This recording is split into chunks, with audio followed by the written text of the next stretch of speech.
우선 치질이 뭔가요라고 하면 치질이라는 건 통칭해서 항문 질환이라는 걸 말해요. 이걸 되게 좀 무섭죠, 사진들이. 그래서 진짜 치질이 좀 생각보다 무섭게 생겼어요. 그래서 환자들이 네. 사진을 찍으면서 보여주면 깜짝깜짝 놀라기도 해요. 이게 제 지금 치질 모습인가요? 이렇게 말씀해 주실 것 맞아요. 같아요. 다들 놀래요. 그래서 네. 보통 치질이라고 하면 항문에 생기는 질환들인데 제일 대표적인 게 치핵이죠. 이게 치핵이라는 게 항문에 있는 혈관 조직이 부풀고 밀려 나오면서 이렇게 피가 나거나 튀어나오거나 그런 게 치질이고, 치핵이고요. 치열은 그야말로 항문이 열고 찢어지는 찢어지면 피나고 아프겠죠. 그럼요. 그리고 보통 이 응급으로 수술 많이 하게 되는 항문 주위에 고름이 생기거나 고름이 터져서 염증성 샛길 눈장에서 치루라는 것들이 생겨요. 둘은 어떻게 보면 같은 병이라고 생각할 수 있어요. 그 외에도 뭐 곤지른, 항문이 간지러운, 소양증, 그 외에 여러 가지 항문 질환이 있을 수 있어요. 네. 그래서 이제 치질이 도대체 뭔가, 왜 생기는 건데 여기 세 줄로 된 게 중요한 내용이에요. 정상적으로 우리 몸에 존재하는 혈관 조직이 있어요. 누구나 갖고 태어나는데 이거를 계속해서 점점 쓰다 보면 어떻게 점점 더 부풀고 그러면서 밀려 나오게 돼요. 나오다 보면은 이 치질 조직을 괄약근에 부착하고 있는 인대들이 점점 더 늘어나겠죠. 그러면 밀려 나오는 건 점점 더 심해지게 돼요.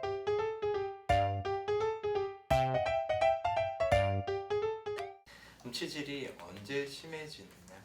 그래서 치질은 보통 다들 아실 거예요. 치질이 보통 되게 많아요. 그래서 변볼 때 힘주면 당연히 변비가 있거나 설사가 있을 때도 변이 붉으면 잘 날 것 같지만 항문 부어 염증 때문에 붓게 되고 이런 것들이 항문의 부종을 더 일으키게 되고요.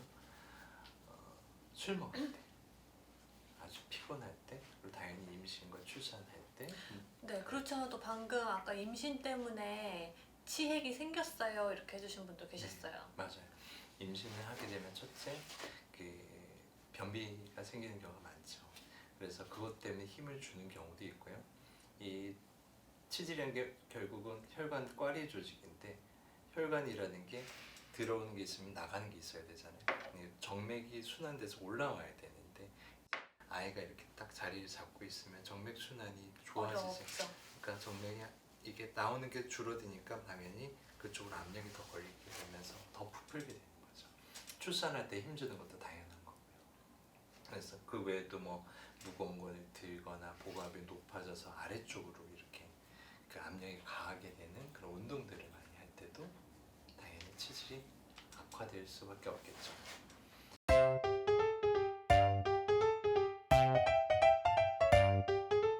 치질은 보통 아프지 않아요. 여러분 생각이 다르게 치질의 제일 흔한 증상은요, 통증이 없는 출혈이에요. 그래서 치질이라는 건 아까 얘기했듯이 혈관 조직이 부풀고 밀려 나오면서 압력이 쏘여지면요, 이게 나왔다 들어가는 것도 있지만 여기서 피가 나기 시작해요.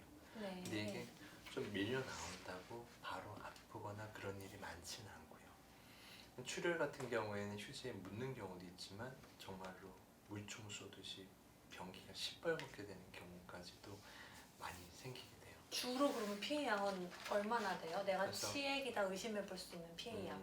피해 양은 또 중요하지 않은 게 그냥 찢어지는 사람도 피가 뚝뚝뚝 떨어지기도 하고요. 네. 치질도 피가 그냥 묻기도 하고요. 그래서 오. 피해 양으로 내가 치질이다, 항문이 찢어졌다를 평가하기는 좀 어려울 것 같아요. 하지만 치질은 많이 나는 경우에 빈혈이 아주 심한 정도까지도 날 수 있다 하시면 되고.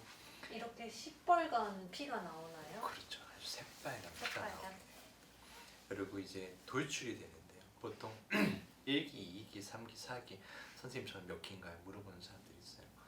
인터넷에는 많이 나오죠. 1기라는 거는 밖으로 나오지 않는 거, 2기는 나왔다가 저절로 들어가고, 3기는 나와서 손으로 밀어 넣어야 들어가고, 4기는 나와서 손으로 밀어 넣어도 안 들어가는 경우죠. 그래서 1, 3, 4기지만 요거는 단지 나오는 정도로만 평가를 하는 거기 때문에 이게 치질이 엄청 얼마나 심하냐를 바로 판단할 수 있는 기준이 되는 건 아닙니다. 그리고 또 대표적인 증상이 이제 통증이 생길 수가 있어요. 아까 얘기했던 출혈이나 돌출은 그 자체로 통증을 일으키지는 않지만 밖에 있는 혈관 조직 있죠? 외치액 바깥쪽에 있는 혈관이 풍선처럼 부풀다가 안에 약해진 혈관이 퍽 터져버려요. 그럼 갑작스럽게 확 부어오르면서 통증이 엄청나게 심할 수가 있어요. 그러니까요.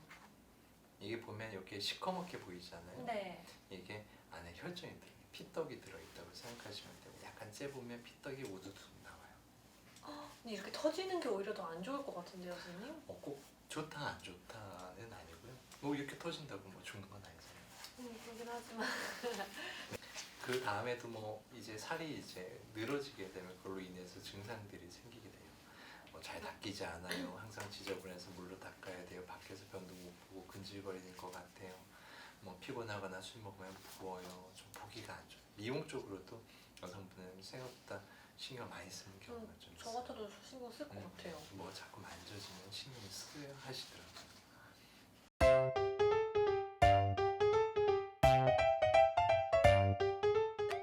정상적으로도 갖고 태어나는 항문의 혈관 쿠션 조직을 계속 쓰다 보니까 점차 부풀고 늘어져서 증상이 생기는데 계속 불편한데 그 조직이 늘어진 조직이 없어지지 않아요. 쉽게 얘기하면 우리가 주름살이 생기잖아요. 그죠? 계속 표정을 짓다 보면 그럼 늘어진 살이 다 생겼을 텐데 약을 먹는다고 늘어진 살이 없어지진 않죠. 늘어진 채로 남아서 계속 남아있는 거죠. 근데 그게 계속 불편해요.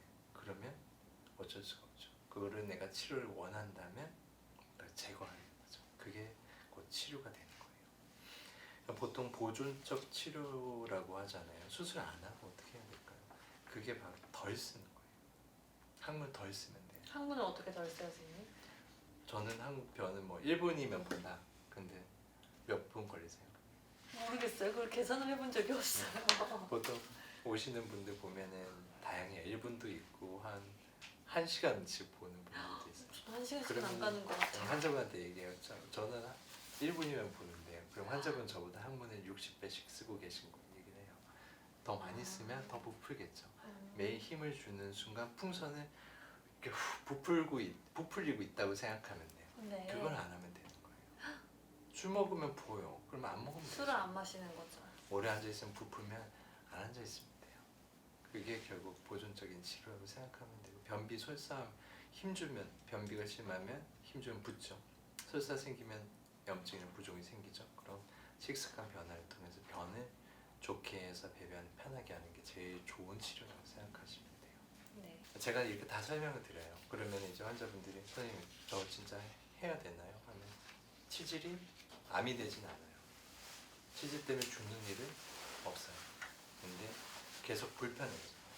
근데 불편이 다 없어지지 않고 계속 쓰다 보면 더 낡고 늘어지는 증상은 심해지겠죠.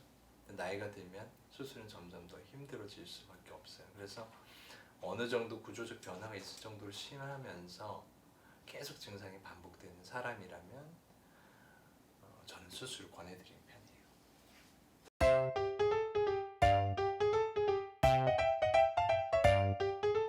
이제 수술을 받으려고 하는데 무슨 검사를 받고 어떤 종류가 있는지 수술이 재발한다던데 변이 질질 샌다고 하는데 이거 어떻게 해야 되는지 간단하게 설명드릴 거예요. 그래서 우선은 수술 전에 저희는 항문 압력 검사를 시행을 하게 돼요. 보통 변비가 있거나 치열 그리고 항문의 힘이 너무 세거나 약할 때는 그 기능을 먼저 점검하는 게 중요해요. 항문을 수술을 마취를 하게 되면 항문이 완전히 다 늘어져서 근육이 다 힘이 떨어지기 때문에 그 사람의 진짜 항문의 힘을 알 수가 없어요. 그래서 단지 다른 거 없이 그냥 수술방 들어가서 항문을 딱 마주 보는 거는요 되게 위험하다고 생각해요. 근데 항문이 되게 좁았는데요. 그 사람이 알고 보니 항문이 되게 약했던 사람이에요. 근데 아무런 항문 압력에 대한 정보가 없이 그냥 확장을 해버리면 그 환자는 엄청나게 약해지는 거죠. 그럼요. 그래서 이런 항문 압력 검사가 중요하고요. 내시경은 정말 중요해요. 그래서 환자분이 수술을 하러 와도 저는 항상 얘기 드리는 게 치질 때문에 수술을 하러 왔다가 대장 내시경에서 대장암이나 대장 용종이 큰 경우에 발견되는 경우가 되게 많아요. 그래서 꼭 내시경을 받을 수 있도록 얘기를 드리고요.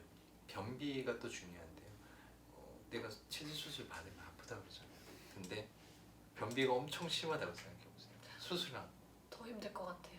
힘을 주면 피나고 붓고 난리가 나요. 그래서 변비에 대한 검사랑 치료를 먼저 해서 변을 조절하고 수술하는 것이 안전하고 편하게 낫는 방법이라고 생각하시면 돼요. 네. 그래서 보통 치질 수술이라고 하는 거는 크게는 자동문합기 수술이 있고 전통적인 치액 절제술이 있고요. 그리고 또 그걸 조금 바꾼 좀 더 보완한 점막과 치액 절제술. 그래서 저희는 자동문합기 수술과 점막과 치액 절제술을 시행을 하고 있어요. 자동문합기 수술이라고 하는 거는요, 항문이 튜브면은 이렇게 치질 조직이 이렇게 밀려 나오게 되면 그 밀려 나오는 치질의 머리 쪽 부위에 직장 점막을 이렇게 동그랗거나 부분적으로 딱 찍어서 제거한다고 생각하면 돼요. 근데 네. 이거는 안쪽에서 밀려 나오는 직장 점막 탈출이나 안에가 심한 치액이나 직장 탈출이 효과적으로 되지만 겉에 치질은 제거를 할 수가 없어요. 그렇기 때문에 요거는 안쪽이 심한 질환에서 우선적으로 시행을 하게 되고요. 치액 절제술이라고 하는 건 요게 치액이라고 생각하면 전통적으로는 이렇게 크게 그걸 다 제거하지만 점막과 치액 절제술은 최소한으로만 열어서 안으로 이걸 다 파낸다고 생각을 하시면 돼요. 치액 조직을 최소한만 열어서 이걸 이렇게 파내는 식으로 수술을 하게 됩니다. 그래서 저희 병원에서 하는 수술들이고 최소한으로 열어서 한 번에 묶지 않고 단 이렇게 비연속 봉합으로 안에 있는 점막을 충분히 살리면서 수술을 하게 됩니다. 보통 저희가 환자분들 설명하는 거는 수술 후에 다 낫는 건 6주. 불편한 건 1, 2주 안에 해결이 돼요. 그럼 6주간은 관리만 하시면 된다고 얘기 드려요. 관리라고 하면은 잘 씻고 좌욕하고 잘 먹어서 변 잘 보고 그게 다고요. 2주간은 이게 항문에서 출혈을 할 수 있어요. 100명 중에 1명에서 다량 출혈을 할 수 있기 때문에 2주간은 절대로 무리하지 말고 변을 잘 보고 충분히 휴식해야 된다라고 얘기 드립니다.